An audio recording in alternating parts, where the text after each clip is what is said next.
Hi all, welcome back to my channel. Today we are going to be planting purple top turnip,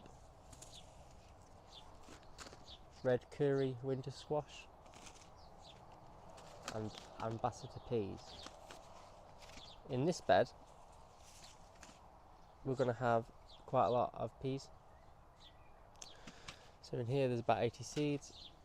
I'm going to be growing, the sun goes round here and most of it's on top this side, so the peas will be growing. So the peas will be split down the middle and this way towards the sunflowers. The reason why I'm doing that is because of the sun. If the sun comes round and it's pointing straight this way, so if I had the peas here it would be shading out all the vegetables behind it. I don't want that, so it comes round, so we want it back onto here like I'm doing with the sunflowers. I do apologise if you hear my girls, they are a bit loud.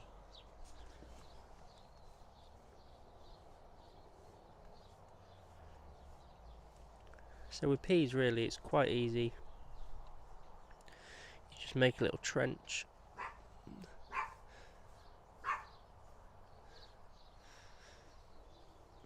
like so, not too deep but deep enough so that they don't dry out. And I'm only going to do 2 rows. I think they're a bit close together, to be honest.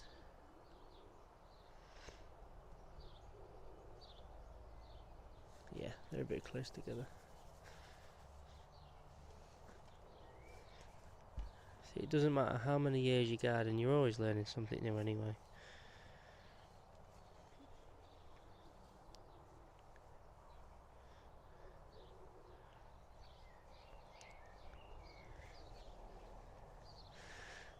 And try and do them straight as you can. It's not really straight, is it? I have a tendency to plant stuff and then look, and it looks horrific.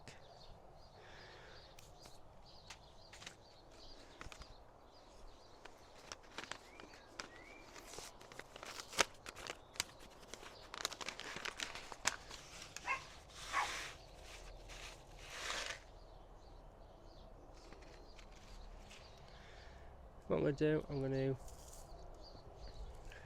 sprinkle them in.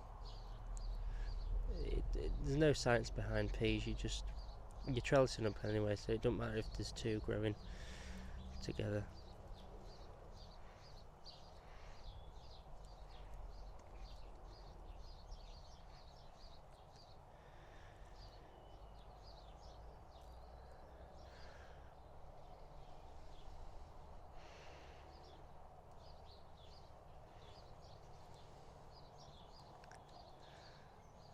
Like so.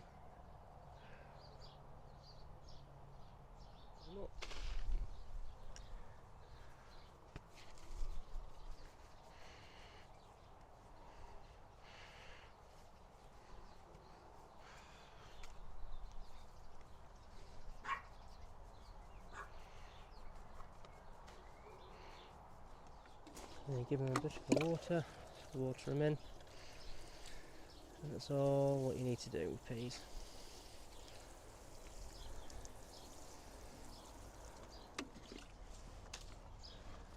Next one, turnips.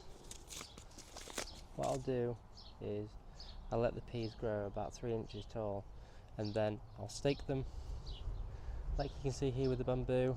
I'll put another bamboo across and so on, so it's like a little ladder really.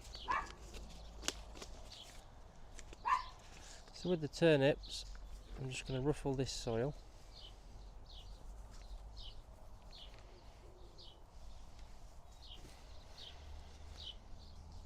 And what I'm going to do is lightly sprinkle turnips and then ruffle them in. That's what you need to do. They're quite small seeds, so you don't really want to be planting them deep. And then give them a water.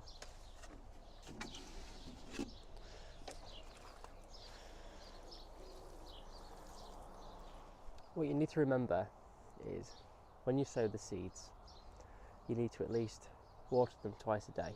One in the morning, one in mid-afternoon, if it's quite sunny and it's not raining. The reason why you do this is because if you don't, the seeds will dry up, meaning that they won't sprout properly, meaning less yields.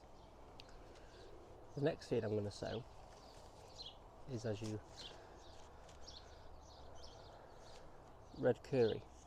Now, if I can get a picture, I'll pop it up, but it's quite a small squash, red. It's a winter squash, so it lasts for months. Now, I have never really thought about growing squash, never really liked it until actually I cooked it properly. Down here I've got a 50 litre grow bag, and I'm going to put two sowings. Each plant grows at 4 to 6 squash.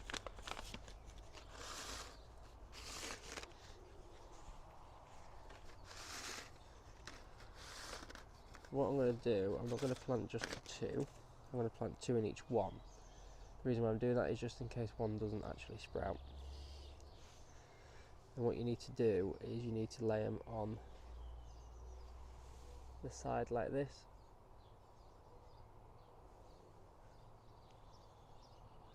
Not facing down, facing up.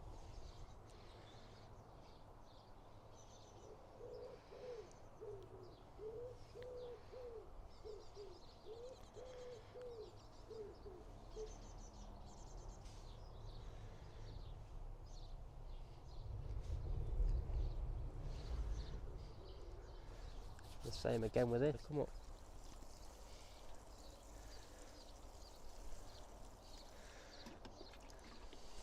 My plan